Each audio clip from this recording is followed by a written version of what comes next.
Dalam dunia hari ini tuan-puan, tiada siapa yang boleh meramalkan bagaimana keadaan ekonomi negara kita pada masa depan tuan-puan. Dengan rapuhnya ekonomi global, semuanya boleh berubah dalam sekelip mata tuan-puan. Syarikat besar boleh jatuh, harga barang boleh naik mendadak.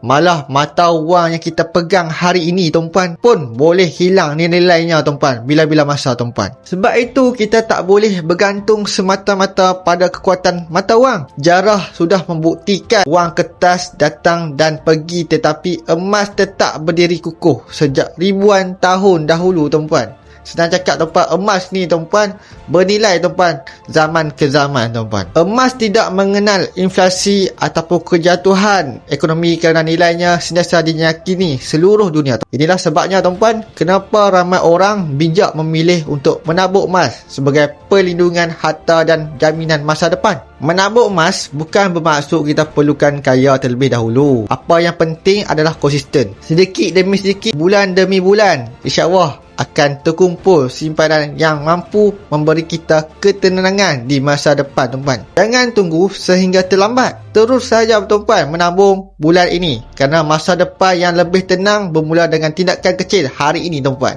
Jadi tuan-puan saya jelaskan penjelasan saya tuan-puan. Kalau tuan-puan nak ubahkan nasib tuan-puan dari sifat boros kepada sifat yang menyimpan tuan-puan boleh isi borang biru di bawah ini. Saya akan guide tuan-puan satu persatu untuk mulakan tabungan emas.